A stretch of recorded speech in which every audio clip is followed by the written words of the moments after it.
بسم اللہ الرحمن الرحیم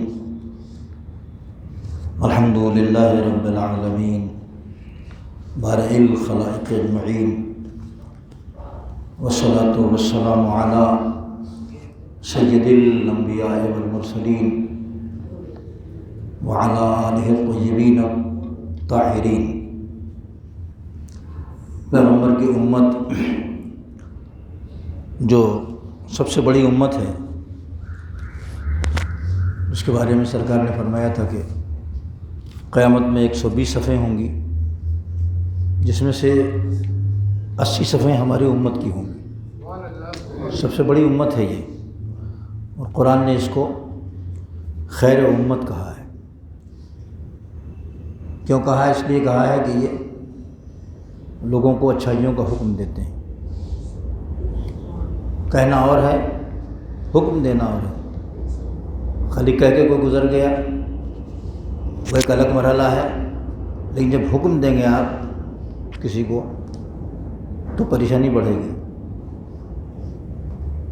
کوئی کسی کا حکم سننے کے لیے تیار نہیں ہے آج، لیکن قرآن کہتا ہے کہ امت ہے یہ، اور یہ اچھائیوں کو حکم دیتی ہے یہ امت، اور برائیوں سے روکتی ہے، منع کرتی ہے۔ خالی بیان نہیں کرتی کہ برائی یہ اچھائی یہ ہے۔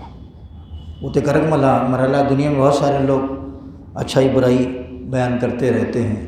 جس کی نظر میں جو اچھائی ہے وہ بیان کرتا ہے، جس کی نظر میں جو برائی ہے وہ بیان کرتا ہے۔ لیکن امت محمد مصطفیٰ صلی اللہ علیہ وسلم کا امتیاز یہ ہے کہ وہ اچھائیوں کا حکم دے اور برائیوں سے منع کرے، روکے۔ یہ سخت مرحلہ ہے۔ ظاہر ہے کہ اس امت کا ثواب بھی بہت زیادہ ہے، اور اس امت کا مرتبہ بھی بہت بلند ہے۔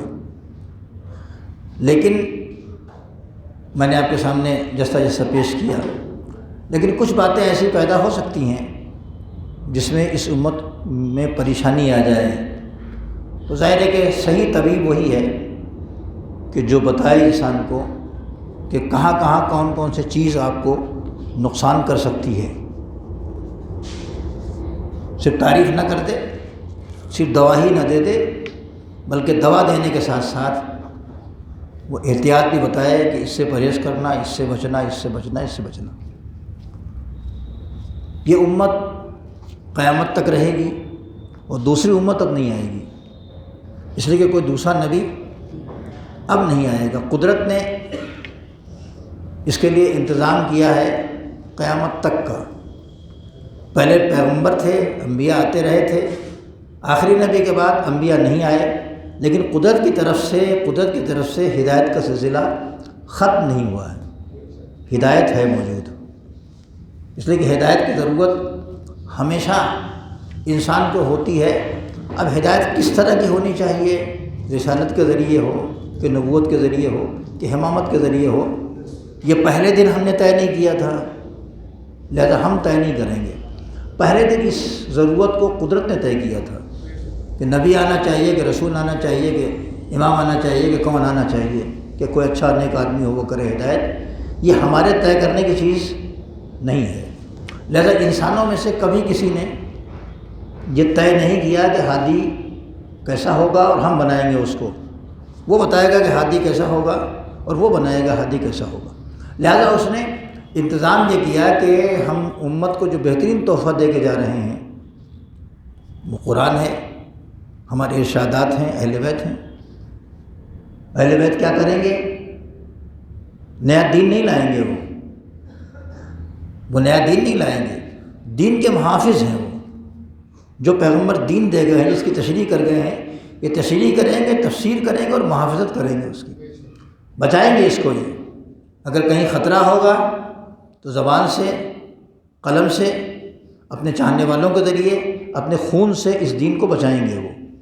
اس لیے ہے اہل بیت، نہ نیا دین لائیں گے وہ، نہ نئی شریعت لائیں گے وہ۔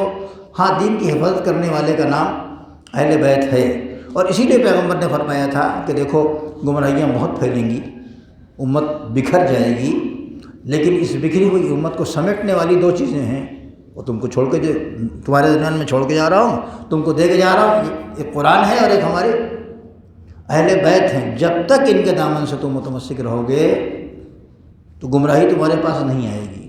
جہاں تم نے چھوڑا کہ گمراہی آئے گی تو اہل بیت کے پاس ہم چلے گئے، تو جو گمراہی کے راستے ہیں، جو گمراہی کے پوائنٹ ہیں، اس میں ایک ایک چیز کو انہوں نے پوائنٹ آؤٹ کیا ہے کہ دیکھو یہ مت کرنا، یہ مت کرنا، یہ مت کرنا۔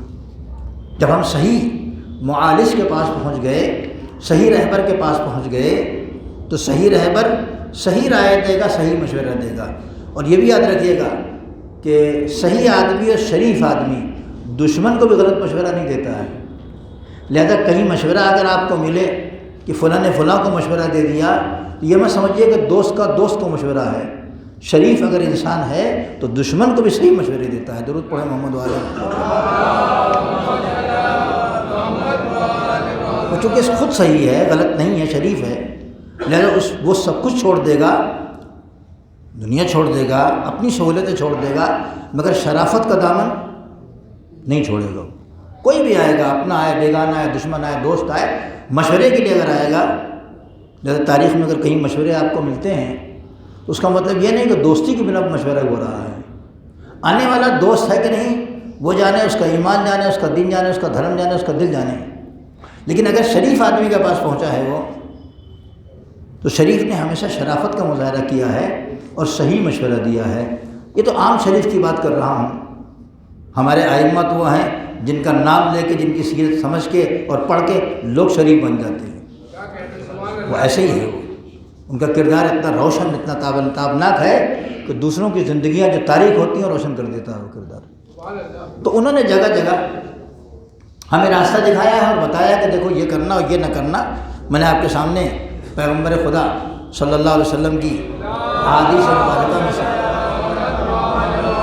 2-3 باتیں پیش کی تھیں، اور اس کے بعد آج آگے کہ حضور نے فرمایا کہ اشد ما یتخوف علی امتی ثلاثہ، میں اپنی امت سے جن چیزوں کا خوف کر رہا ہوں کہ ایسا نہ ہو جائے، ایسا نہ ہو جائے، ایسا نہ ہو جائے، تو اس مقام پر 3 باتیں انہوں نے گنوائی ہیں۔ الگ الگ مقام پر الگ الگ باتیں گنوائی ہیں۔ ممکن ہے حدیث ایک سلسلے میں رہی ہو اس زمانے میں، راویوں نے تھوڑا تھوڑا کر کے بیان کیا ہو، یا ممکن ہے الگ الگ نشستوں میں ضرورت کے مطابق الگ الگ دوا پیغمبر نے دی ہو۔ اس مقام پر 3 باتیں ہیں۔ اس کے پہلے میں نے آپ کے سامنے 2-3 باتیں اور پیش کی تھیں، وہ پچھلی تقریر میں تھیں۔ آج میں عرض کر رہا ہوں کہ پیغمبر فرماتے ہیں کہ اشد ما یتخوف علی امتی ثلاثہ، 3 باتوں کا مجھے میری امت سے خوف ہے۔ ذلت و عالمین، اور جدال و منافقین بالقرآن، اور دنیا تقطع رقابکم، عالم کا پھسل جانا، گمراہ ہو جانا۔ یہ نہیں ہے کہ عالم ہوگا تو نہیں پھسلے گا، ہاں ایسا کہیں بھی نہیں ہے، پھسل سکتا ہے۔ پڑھا لکھا آدمی، جانکار آدمی پھسل سکتا ہے، وجہ کوئی بھی ہو، لیکن یہ خوف ہے پیغمبر کو۔ تو پہلا خوف اس میں جو بتا رہے ہیں، کیا بتا رہے ہیں؟ ذلت و عالمین، عالم کا پھسل جانا، گمراہ ہو جانا، بھٹک جانا۔ اگر وہ بھٹک گیا تو آپ نے سنا ہوگا کہ اذا فسد العالم فسد العالم، عالم اگر فاسد ہو جائے گا تو عالم فاسد ہو جائے گا۔ تو جانکار آدمی، آپ اگر عالم کو دینی عالم کے معنی میں نہ بھی لیں، تب بھی آپ عام عالم، عام جانکار، عام نالج رکھنے والا، عام گیانی، اس کو دیکھ لیں آپ، اس میں بھی یہی ملے گا آپ کو۔ اگر وہ بھٹک گیا تو بہت سارے کیسز خراب کر دیتا ہے۔ آپ نے اکثر سنا ہوگا فلاں کی کڈنی نکل گئی، چوری ہو گئی، تو کوئی جاہل کر پائے گا؟ وہ کیسے نکالے گا؟ اس کو پھاڑنا ہی نہیں آتا پیٹ۔ یہ تو وہی کر سکتا ہے جو پڑھا لکھا ہے، اس علم کا عالم ہے۔ تو چورا کیوں رہا ہے وہ چورا کیوں رہا ہے بھائی؟ دوسرا تو نہیں چرا پائے گا، وہ اگر کاٹ بھی دے گا تو چرا نہیں پائے گا، خراب ہو جائے گا، سب کسی کام کا نہیں رہ جائے گا۔ تو وہاں بھی اس علم کا عالم چونکہ بہک گیا، وہ دنیا داری میں آ گیا، دنیا کی لالچ میں پڑ گیا، دنیا کی باتوں میں آ گیا، لہٰذا وہ بھی عالم ہی ہے مگر اپنے علم کا۔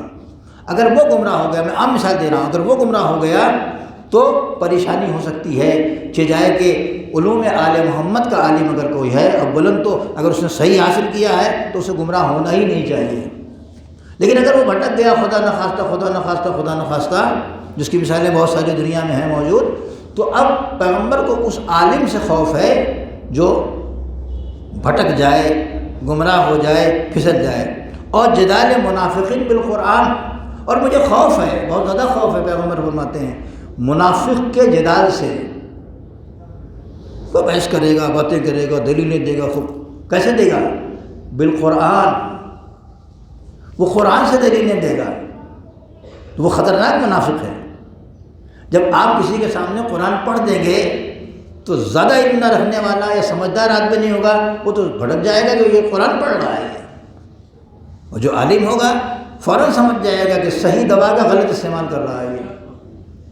یہ قرآن سے جو دلیل دے رہا ہے، یہ دلیل یہاں فٹ نہیں آتی ہے، یہ دلیل یہاں ٹھیک نہیں ہے، اس میں کچھ مکس کر کے یہ بنا رہا ہے، دے رہا ہے۔ تو منافق کیا کرتا ہے؟ منافق ادھر ادھر کی دلیل نہیں لائے گا، وہ بھی قرآن سے دلیل دے گا، وہ بھی قرآن پڑھے گا۔ اسی لیے آپ آج دیکھیں گے کہ جتنے بھی فرقے ہیں سب کے پاس جائیے تو قرآن لے کے آتا ہے، سب قرآن میں ہی لکھا ہوا ہے، قرآن میں ہی لکھا ہوا ہے، قرآن میں لکھا ہوا۔ اور کبھی کبھی یہ بھی سوال آپ سے ہوتا ہے کہ قرآن میں کہاں لکھا ہوا ہے؟ تو منافق جو ہے وہ بھی قرآن کی آیتیں پیش کرے گا، دلیل دے گا، اور مومن بھی قرآن کی آیتیں پیش کرے گا اور دلیل دے گا۔ خطرہ مومن عالم سے نہیں ہے پیغمبر کو، خطرہ منافق سے ہے جو قرآن سے جدال کرے گا، آپ کی بات نہیں مانے گا اور اپنی ہٹ درمی پر رہے گا۔ ایسے لوگ پیدا ہوں گے، ہو گئے کہ نہیں ہو گئے، زمانے میں تلاش کریں گے تو آپ خود سمجھ جائیں گے کہ ایسے لوگ پیدا ہے کہ نہیں، تو جو قرآن سے دلیلیں دیتے ہیں کہ صاحب ایسا ہے اور ایسا ہے، اور قرآن میں تو یہ لکھا اور قرآن میں تو یہ لکھا ہے، اور کم پڑھا لکھا آدمی اس میں بھٹک جاتا ہے۔ پڑھا لکھا اور ہوشیار آدمی نہیں بھٹکے گا۔ آج آپ اتنی مجلسیں سنتے ہیں، اتنی تقریریں سنتے ہیں، بہت سی آیتیں، بہت سی حدیثیں، بہت سے بیانات، بہت سی دلیلیں آپ کے اذہان عالیہ میں محفوظ ہیں۔ آپ نے کہا کوئی بھی آدمی، جب کوئی آدمی دلیل قرآن سے دیتا ہے اور منافق ہوتا ہے اور اس سے کچھ اور مطلب نکالتا ہے تو کیا آپ فوراً کاٹ نہیں کر دیتے اس کی؟ کیوں؟ کیسے کاٹ کرتے ہیں آپ؟ ان مجلسوں نے آپ کو وہ شعور بخشا ہے کہ آیتوں کا مزاج پہچان گئے کہ آیت منافق پیش کر رہا ہے کہ مومن پیش کر رہا ہے، اپنے حق میں پیش کر رہا ہے کہ اہل بیت کے حق میں پیش کر رہا ہے۔ یہ مجلس کا ادنا فیض ہے، ورنہ فیض تو بہت زیادہ ہے، ادنا فیض ہے۔ سنتے سنتے آپ اتنے عادی ہو گئے ہیں کہ فوراً آپ اس مسئلے کو پکڑ لیتے ہیں، مگر ایسے لوگوں سے ہوشیار ہونے کی ضرورت، رہنے کی ضرورت ہے جو منافق ہیں، وہ جدال کرتے ہیں اور قرآن سے کرتے ہیں۔ اور دنیا، اس دنیا سے بھی ڈر لگتا ہے مجھے، پیغمبر فرما رہے ہیں دنیا ہی میں ہیں، ہم سب دنیا میں ہیں، کہیں اور نہیں ہے۔ حضور فرماتے ہیں کہ اس دنیا سے بھی ڈر لگتا ہے۔ کون سی دنیا؟ دنیا ڈرنے کی چیز ہے کہ نہیں ہے؟ دنیا کی تقسیمات ایک الگ موضوعات ہے، لیکن ایک دنیا وہ ہے جس سے سرکار دو عالم کو بھی ڈر لگتا ہے، وہ بھی ڈر رہے ہیں اور اپنی امت کو آگاہ فرما رہے ہیں کہ اتخوفوا علی امتی اشد ما یتخوفوا علی امتی ثلاثہ، تین چیزیں ہیں۔ تیسری چیز اس میں یہ ہے کہ وہ دنیا بھی، اور دنیا تقطع رقابکم، وہ دنیا جو تمہاری گردن قطع کر دے، وہ دنیا تمہاری جو گردن مار دے، ایسی دنیا کو مت اپنانا۔ ایسی دنیا تمہاری گردن مار دے اور ختم کر دے اور تمہیں فنا کے گھاٹ اتار دے، اس سے تم ڈرنا، اور میں بھی ڈر رہا ہوں۔ اس کا مطلب کہ دنیا کی دو قسم ہوئی۔ ایک دنیا وہ ہے جو انسان کو حیات جاویدانی کی طرف لے جاتی ہے، ایک دنیا وہ ہے جو انسان کی گردنی قطع کر دیتی ہے، ختم کر دیتی ہے، گردن مار دیتی ہے اس کی۔ سرکار کو اس دنیا سے خوف نہیں ہے جو آپ کو جنت تک لے جاتی ہے، سرکار کو اس دنیا سے خوف ہے جو آپ کی گردن فتح کر دے اور مار دے۔ تو ایسی دنیا کو پہچاننا اور دیکھنا ہم سب کا فریضہ اور کام ہے، اس لیے کہ حضور نے نشانیاں بتا دی ہیں کہ ایسا ایسا ہونے والا ہے، تم بچے رہنا۔ فَاتَّهِمُوهَا عَلَىٰ أَنفُسِكُمْ، لہذا اس دنیا سے اپنے بارے میں ڈرتے رہنا۔ وہ دنیا تمہارے پاس نہ آنے پائے، وہ دنیا تمہارے پاس نہ پھٹکنے پائے، وہ دنیا تمہارے قریب نہ آنے پائے جو تمہیں کو ختم کر دے۔ اس دنیا کو اپنانا جو تمہیں جنت تک لے جائے۔ راہ، جس راستے پر تم بیٹھے ہوئے ہو، بہترین راستہ ہے۔ قرآن اور اہل بیت کا راستہ اس سے بہترین راستہ نہیں ہے۔ کسی نے کسی ایک صاحب سے پوچھا کہ تم پیغمبر کی نسل سے ہو لیکن ان کے ائمہ کی پیروی نہیں کرتے ہو، تو اگر پیغمبر قیامت پہ پوچھ دیں کہ میری اولاد میں کیا خرابی تھی معصومین میں کہ تم نے ان کی پیروی نہیں کی اور تم ان کی اولاد میں بھی تھے؟ بعض لوگ اب بھی دعویٰ کرتے ہیں کہ میرے جسم میں اہل بیت کا خون ہے، امام حسین کا خون ہے، ایسے بھی دعویٰ کرنے والے ہیں۔ تو اب جب وہ دعویٰ کر رہے ہیں اور اہل بیت کے راستے پر نہیں ہیں، تو اگر پیغمبر نے پوچھ دیا قیامت میں کہ میری اولاد میں کیا خرابی تھی، معصومین کے لیے کہہ رہا ہوں میں، اس میں ان میں کیا خرابی تھی کہ انہوں نے تم کو بتایا اس پر تم نے عمل نہیں کیا، تو قیامت میں کیا جواب دو گے؟ تو بہت سے لوگوں تو اسی بات پر بدل گئے۔ درود پڑھیں محمد والے محمد پر۔ پیغمبر کو میدان محشر میں ائمہ اہل بیت میں کیا خرابی بتائیں گے؟ وہاں پلیدگی نہیں ہے، وہاں نجاستیں نہیں ہیں، وہاں طہارت ہی طہارت ہے، گفتگو میں طہارت، کردار میں طہارت، عمل میں طہارت، ہر چیز میں طہارت ہے، کہیں سے کوئی مسٹیک نہیں ہے۔ تو اب انہوں نے جو بتایا ہے اس پر عمل کرنا ضروری ہے۔ پیغمبر نے کہا کہ دو راستے ہیں، ایک دنیا وہ ہے کہ جو دنیا تمہاری گردن کاٹ دے گی، لہذا تم اس دنیا سے اپنے آپ کو بچاتے رہنا۔ اس کے بعد پھر ارشاد فرماتا ہے کہ انا اخوف ما اخاف والا امتی، میں اپنی امت کے بارے میں جو خوف کرتا ہوں، مجھے ڈر ہے وہ یہ ہے کیا الہوا و طول العمل۔ چھوٹے چھوٹے پوائنٹ ہیں مگر اس کو گرہ میں باندھ کے رکھیے۔ الہوا یعنی خواہش، اور طول العمل یہ نا لمبی تمنائیں۔ خواہش کا بری چیز ہے، اگر خواہش نہ ہو انسان کو تو نہ کھائے گا، نہ پیے گا، نہ مسجد میں آئے گا، نہ قرآن پڑھے گا، نہ مجلس میں کچھ بھی نہیں کرے گا۔ بھئی خواہش تو پیدا ہوتی ہے نہ کھانے پینے کی، نیک کام کرنے کی۔ تو خواہش اگر بری چیز ہے تو اللہ نے رکھی کیوں؟ تمنا اگر بری چیز ہے تو تمنا تو دل ہے تو تمنا پیدا ہوگی، ہے نا؟ پھر یہاں آپ کو دو حصے کرنا پڑیں گے، پھر یہاں آپ کو دو حصوں میں بانٹنا پڑے گا اس کو۔ خواہش کی دو قسمیں ہیں، اچھی خواہش بھی ہے، بری خواہش بھی ہے۔ پیغمبر فرماتے ہیں کہ میں ڈر رہا ہوں اپنی امت سے دو چیزوں کے بارے میں، ایک خواہش اور دوسرے طول عمل، الف میم سے، عین سے نہیں، ہے نا؟ لمبی لمبی آرزویں لیے پڑے ہیں بیٹھے ہوئے ہیں۔ ان دونوں چیزوں سے میں ڈر رہا ہوں۔ کیوں ڈر رہے ہیں سرکار؟ کہ عمل ہوا، خواہش یصد عن الحق، یہ خواہشیں جو حق سے روکتی ہیں، اور طول العمل اور یہ جو تمنائیں ہیں ان کی طوالت، بڑی بڑی تمنائیں، لمبی لمبی تمنائیں، ینسل آخرت، یہ آخرت کو یہ تمنائیں بھلا دیتی ہیں، سب یہیں کی تمنا رہ جاتی ہے، ادھر والی نہیں رہتی۔ یہ دو چیزیں تمہارے اندر نہیں ہونا چاہیے۔ تو اچھی خواہش کے سلسلے میں پیغمبر نہیں فرما رہے ہیں، اس خواہش کے سلسلے میں فرما رہے ہیں کہ جو تم کو حق سے روک دے، حق کی طرف جانے سے روک دے، وہ تمنائیں جو آخرت کو بھلا دیں، دنیا ہی دنیا میں رہ جائیں۔ تو دو حصے آپ نے کیے، ایک وہ تمنا، ایک وہ خواہش جو دنیا میں بھی کام آئے اور آخرت میں بھی کام آئے، اور ایک وہ تمنا اور خواہش کہ دنیا ہی میں کام آئے، آخرت میں نہ آئے۔ اب ہم اگر اپنا جائزہ لے لیں تو یہ دیکھیں گے کہ کتنی لمبی لمبی خواہشیں ہمارے پاس ہیں، اور کتنی لمبی لمبی تمنائیں ہیں، کتنی لمبی لمبی سوچ ہے ہمارے پاس دنیا کے بارے میں۔ سرکار کہتے ہیں کہ میں اس سے خوف کھاتا ہوں، میری امت میں یہ بات نہیں ہونی چاہیے۔ اگر یہ بات میری امت میں ہے تو خیر امت ہونے کے بعد بھی رکاوٹ بنے گی یہ باتیں، تو کیا سرکار ہم تمنا نہ کریں، حضور ہم آرزو نہ کریں؟ کہ کرو، کون کہتا ہے، مگر وہ آرزو نہ آنے پائے جو تم کو حق سے روک دے۔ سرکار جب معراج پر گئے تو انہوں نے دیکھا کہ کچھ فرشتے کچھ بنا رہے ہیں،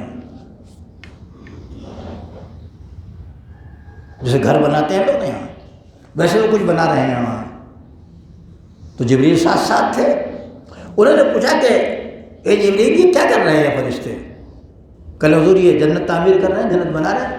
تو جنت کی تعمیر کا مطلب یہ ہے کہ یہاں کی کوالٹی والا گھر نہیں ہے اور یہاں کی وسعت والا بھی گھر نہیں ہے. اس کی تفصیل ہے قرآن میں بھی حدیث میں بھی. کم سے کم اتنا ہے کہ آپ نے عقیق کا پتھر دیکھا ہوگا اتنا سا، فیروزے کا پتھر دیکھا ہوگا اتنا سا، اتنا بڑا ملا. ہیرا دیکھا ہوگا، جواہرات دیکھے ہوں گے چھوٹے چھوٹے. وہاں کے لیے ہے کہ وہاں ڈیکوریشن کے لیے یہ ٹائلس نہیں ہوں گے، یہ قالین نہیں ہوں گے، یہ چیزیں نہیں ہوں گی. عقیق کا مکان، زبرجد کا مکان، جواہرات کا مکان، چھوٹے سے بڑا بڑا. ایک تاج محل بنوانے میں مکرانہ سے پتھر لا کے حالت خراب ہو گئی، حکومت لٹ گئی، سلطنت ختم ہو گئی، پیسے بہت برباد ہو گئے ایک قبر بنوانے میں، اور 20 برس لگ گئے اور پتہ نہیں کتنے کروڑ روپے اس زمانے میں لگ گئے. اس کی تفصیلات ڈیٹیل سب تاریخ میں موجود ہیں.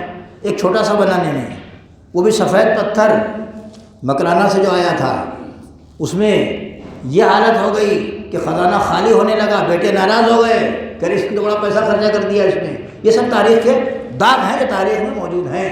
وہاں جو گھر بن رہا ہے وہ اس سے قیمتی پتھر، ایک اتنا بڑا پتھر جس کو کوہ نور کہتے ہیں، ایک ہیرا ہی تو ہے، کتنا قیمتی ہے وہ اپنی بڑائی کی بنا پر، کتنا قیمتی ہے. اگر ایسے بڑے پتھروں کو تراش کے جنت میں گھر بنے تو کتنا قیمتی ہوگا. فرشتے بنا رہے ہیں اس کو. تو فرشتے بناتے بناتے کبھی بیٹھ جاتے ہیں، رک جاتے ہیں. سرکار نے پوچھا کیوں رک جا رہے ہیں بھائی؟ جبریل نے کہا کہ حضور میٹیریل تو دنیا سے آتا ہے نا، یہ مال جو لگا رہے ہیں اس میں یہ دنیا سے آتا ہے. جب آتا ہے تو لگاتے ہیں، یہ نہیں آتا تو نہیں لگاتے. سرکار نے مزید تشریح پوچھی ان سے، ان کو تو معلوم تھا لیکن ہم کو آپ کو بتانے کے لیے یہ بات آئی ہے. حضور نے ان سے اور مزید تشریح پوچھی کہ ایسا کیا ہے؟ کہ ایسا اس لیے ہے کہ جب کوئی مومن نیک عمل کرتا ہے اور اس کا جو اجر ہوتا ہے وہ جہاں مل جاتا ہے یہ بنانے لگتے ہیں، اور جب وہاں اس کا کام رک جاتا ہے تو ان کا کام یہاں رک جاتا ہے. تو وہ دنیا جو آخرت کو پہچانوا دے وہ دنیا قیمتی ہے، وہ دنیا جو آخرت کو بھلا دے وہ دنیا اپنانے کے قابل نہیں ہے. سرکار کے خوف اسی دنیا کے بارے میں ہے جو آخرت کو بھلا دے، خوف اسی دنیا کے بارے میں ہے. وہ دنیا جو آخرت کو یاد دلائے وہ تو عین عبادت ہے، اس دنیا کو اپنانا ہی چاہیے. یہاں تک کہ بعض حدیثوں میں یہ دیکھا ہے میں نے کہ اپنے بال بچوں کے ساتھ بیٹھ کے باتیں کرنا ہے. کوئی مذہب ایسا تو مجھے بتائیے گا. گھر میں بھی بچوں کے ساتھ بات کرنا پیار و محبت سے خانہ خدا میں اعتکاف کرنے سے بہتر ہے. ان کا بھی تو حق ہے، ان کا بھی تو حق ہے. جیسے دوستوں کا حق ہے، جیسے پبلک کا حق ہے، جیسے آفس کا حق ہے، آفس میں کام کرتے ہیں اس کا حق ہے، جیسے مسجد کا حق ہے، ان کا بھی تو حق ہے. پتہ چلا آپ گھر میں ہمیشہ تنے رہتے ہیں، نہ بچوں سے باتیں، نہ اہلیہ سے باتیں، نہ گھر والوں سے باتیں. جب گھر میں آتے لگتا ہے کوئی کمانڈر صاحب آ گئے، ایک دم سناٹا چھا جاتا ہے. اور جیسے نکل گئے تو گھر میں ادھم مچ جاتی ہے، بچے شورغل کرنا شروع کرتے ہیں. کیوں؟ ان کا خوف. بچوں سے مانوس ہوئیے، گھر میں بیٹھیے، ان سے باتیں کیجیے ایک خاص وقت میں، اوقات ان کو دیجیے. یہ خود آخرت کی بات ہے، یہ دنیا کی بات نہیں ہے. الحمدللہ ہمارے شریعت نے، مذہب نے، پیغمبر نے، ائمہ نے جو بتایا ہے، جتنی باتیں دنیا کے لیے بتائی ہیں وہ یہاں کے لیے مفید نہیں ہے، وہاں کے لیے مفید ہیں. صرف یہاں کے لیے مفید نہیں ہے، وہاں کے لیے بھی مفید ہیں. لہذا ان باتوں کو اپنانا چاہیے کہ جو پیغمبر کو آپ دیکھیں گے تو پتہ چلے گا کہ وہ غریبوں کے ساتھ بیٹھ کے کھانا کھا رہے ہیں، فقراء کے ساتھ. جہاں ہم بیٹھنا پسند نہیں کریں گے. پیغمبر نے تمام رسم توڑ دیے، جاہلیت کے تمام نشان مٹا دیے انہوں نے. کل غلام جو ذلیل سمجھا جاتا تھا، پیغمبر نے کہا نہیں، غلامی ذلت کی بات نہیں ہے، برائی ذلت کی بات ہے. یہ اگر ایمان قبول کرتا ہے، یہ اگر ہمارے اللہ کے قول کو مان لیتا ہے تو عزت کے قابل ہے. اور دیکھو اس سے بڑی عزت کیا ہوگی کہ تمہارا نبی ان کے غلاموں کے ساتھ بیٹھ کے کھانا کھا رہا ہے. صلوات پڑھو محمد والے محمد. تو جس دنیا کا تصور ہم کرتے ہیں، جس دنیا کا تصور کرتے ہیں وہ دنیا الگ ہے. دین نے، شریعت نے، امام نے، پیغمبر نے، قرآن نے، ایمان نے جو دنیا بتائی ہے وہ دنیا نہیں ہے، وہ آخرت تک لے جاتی ہے. ہاں اس دنیا کی خواہش نہ کرنا، اور یہاں تو خواہشیں اتنی ہیں کہ توبہ والی. تمناؤں کو کم کیجیے. کیا ایک گاڑی اگر ہمارے پاس ہو جائے تو تمنا ہماری ختم ہو جائے گی کہ بس اب دوسری گاڑی نہیں چاہیے؟ بس سائیکل نہیں تھی تو سائیکل کی تمنا ہوئی، سائیکل کے بعد موٹر سائیکل کی ہوئی، موٹر سائیکل کے بعد گاڑی کی ہوئی، گاڑی کے بعد دوسری گاڑی کی، تیسری گاڑی کی. تمنا ختم ہوتی کبھی نہیں. یہ تو بڑھتی چلی جاتی ہے. ایک نہیں 10 گاڑیاں اگر ہوں، مگر دیکھیے کہ گاڑی ہم کو کہاں لے جا رہی ہے. اگر یہ جہنم کی طرف لے جا رہی ہے تو چھوڑ دیجئے، اگر یہ گاڑیاں جنت کی طرف لے جا رہی ہیں تو اپنا دیجئے. درود پڑھے محمد والے محمد. صلی اللہ علیہ محمد وعلی الطاہرین. بسم اللہ الرحمن الرحیم. والعصر ان الانسان لفی خسر الا الذین آمنوا وعملوا الصالحات وتواصوا بالحق وتواصوا بالصبر.